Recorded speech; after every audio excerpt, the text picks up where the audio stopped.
29 minutes past the hours. Oh, it's actually 7 o'clock a.m. We will be bringing forward the full news bulletin right here with Miss Pinkie L, your published author, on a national and political news, rather, following the 32nd anniversary of Freedom Day yesterday. The national conversation remains centered on the state of safety and the integrity of South African law enforcement. Public debate has intensified following last week's high-profile suspension of the country's most senior police office official due to alleged links to a criminal enterprise. Both political leaders have used the Freedom Day commemorations to argue that true freedom is impossible without safety from extortion and violent crime. In Parliament, lawmakers are returning from their constituency period to a heavy legislative agenda. The National Assembly is expected to prioritize the 2026 Special Appropriation Bill, which seeks to inject 5.778 billion rand into the Passenger Rail Agency of South Africa. This funding is designated for the renewal of the rolling stock fleet aimed at stabilizing the nation's rail infrastructure. Additionally, a briefing from the Independent Electoral Commission regarding the 2026/27 annual performance plan is expected later today, signaling the start of preparations for the next cycle of democratic processes.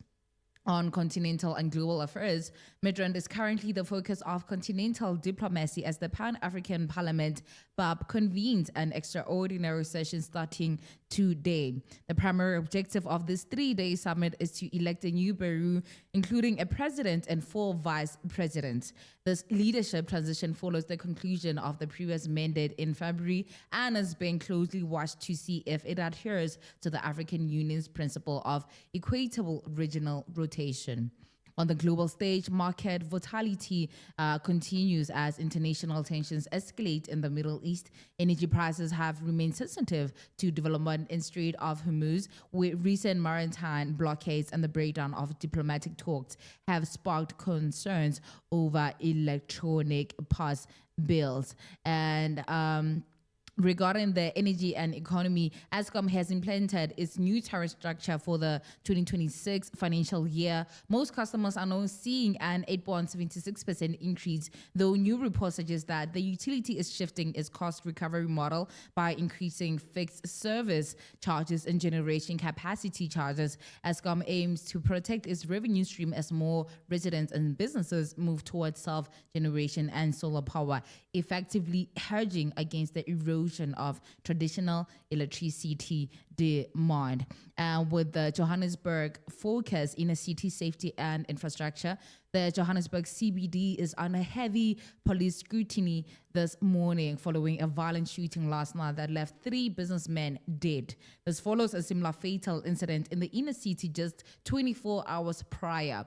Police have launched a high-level investigation into what appears to be targeted violence, and there are increasing calls for expansion of Operation Prosper to restore order to the economic hub. Further tension has emerged as the Nigerian consulate in Johannesburg raises formal concerns regarding the death of Nigerian nationals in recent law enforcement operation. Specifically, the consulate is seeking clarity on the fatal shooting of a Nigerian man in Windsor East during an anti-drug operation earlier this month. Diplomats are calling for a transparent investigation into the use of force by private security and police during such operations. In lighter but equally debated news, digital platforms are buzzing with a viral video of Helen Zille, now the DA's Joburg mayoral candidate, demonstrating the city's infrastructure decay by ziplining over a massive sinkhole. The stunt, which follows her previous swimming in a pothole video, has reignited a fierce debate over service delivery and the state of Johannesburg roads as the 2026 municipal elections approach. And that is your news headlines.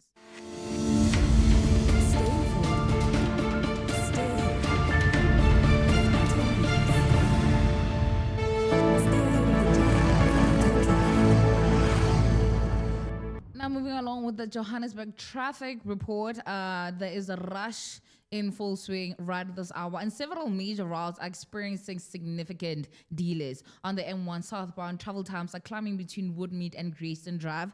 An area fender bender near the Collar Drive of Frame continues to cause a bottleneck, with rubbernecking slowing the northbound side as well. And on the N1 Western bypass, expect heavy congestion from Rivonia Road through the Buccleuch interchange. Commuters heading towards Anton should allow for an additional 20 plus minutes of travel time. And on the N3 South, traffic is backed up from Modderfontein down to Gilliloos interchange, which is currently at a crawl. And on the inner city alert, be advised of a high visibility police presence and potential road closures in the Hillbrow precinct due to scheduled demonstration activity this morning. And on the road conditions, following the severe weather warnings for Gauteng, road surfaces remain slick in parts of Merafong and Mogale City. Watch out for localized flooding and deep potholes obscured by standing water in the northern suburbs. Remember to travel safe through the metro this morning and keep your lights on in as the overcast weather continues. That is Miss Pinkie L, and I'm saying I love you guys and bye. Catch you tomorrow.